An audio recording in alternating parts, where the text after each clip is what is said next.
Tonight, look out for fake notes. Police warn the public about the circulation. Back to work for Fremantle Port workers as they ended the strike. Good evening. Also making news, a 2.2% fare increase for MTR passengers. Plus, US and Britain encourages Arab countries to have democracy.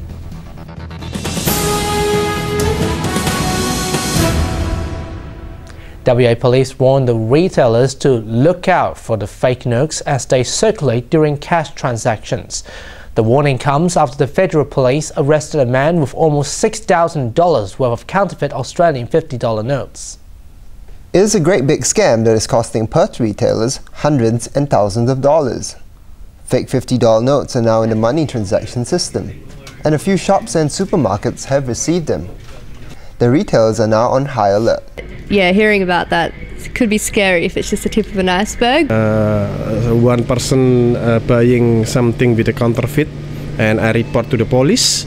Annoying, yeah, unsecure, and I didn't expect like it happened in Perth. The public is generally unaware about the scam. Are you aware of the counterfeit money that's in circulation at the moment? No. No. No, I'm not. No, that's new news to me. I never heard of it. To confirm that your note is real, it can be as simple as holding it in front of the light. You will see the watermark over the window, and the note will have also a stronger plastic feel.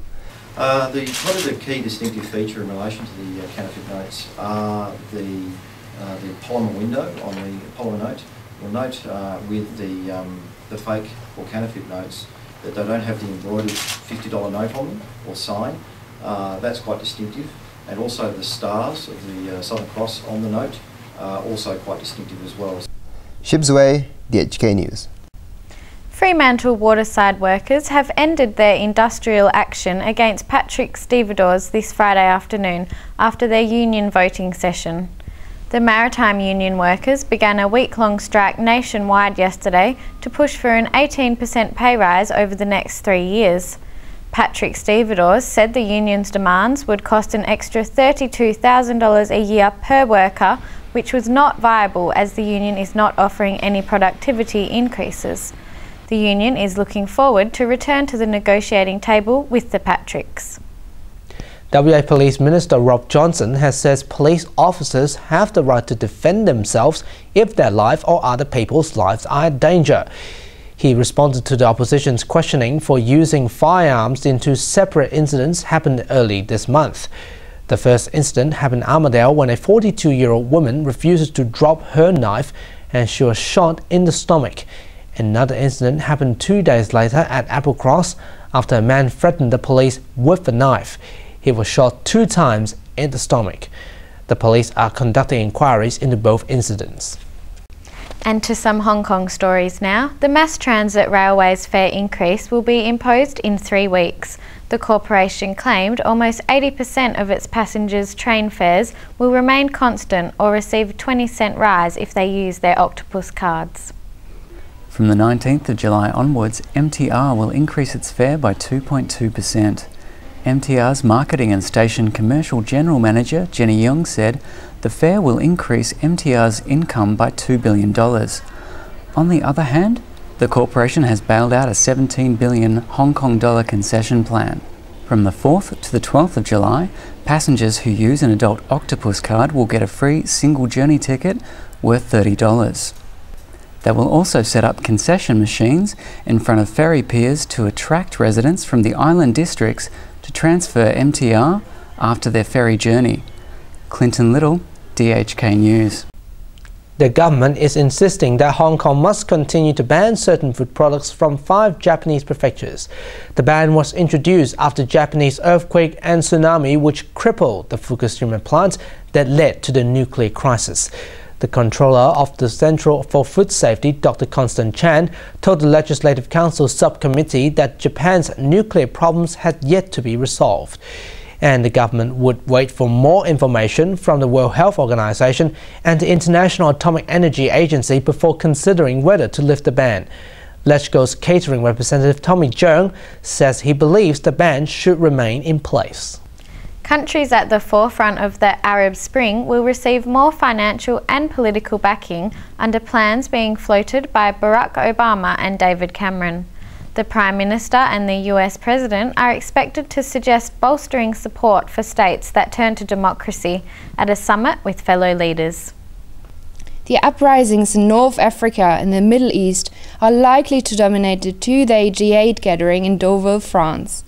But discussions are also due to cover the situation in Afghanistan, global economic development and reform, nuclear safety and internet regulations. Mr. Cameron and Mr. Obama reiterated their determination to keep up the military pressure on Muammar Gaddafi after meeting in London. But the NATO campaign in Libya could provoke tensions among the G8 leaders, as Russia has expressed their concerns about the extensive strikes against the regime.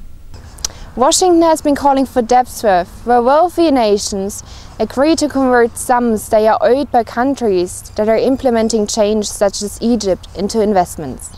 There will also be more pressure for practical advice and assistance as the states try to build up their democratic institutions. Isabel, Huther, DHK News. Time to join Jacob Lamb with all the latest sports, and Miami has made it to the NBA Finals. No dramas, that's right.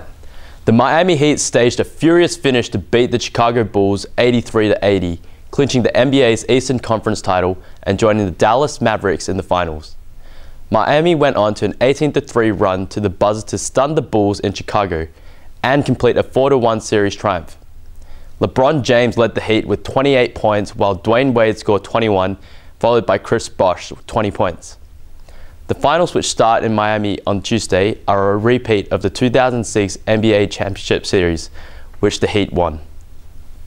World football's governing body, FIFA, has opened ethics proceedings against its own president, Sepp Blatter, following a request from his election rival, Mohammed bin Hamad.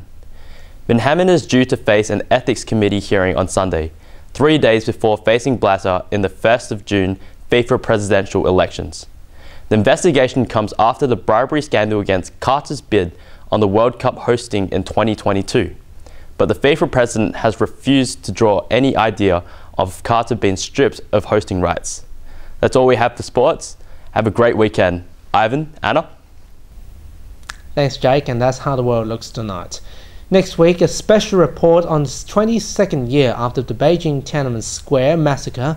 Our Hong Kong correspondent William Mann will show us how the citizens commemorate every year for those who died or still imprisoned until today, hoping democracy will soon come to China. Remember to join us next week. Thanks for choosing DHK News. Good night. Good night.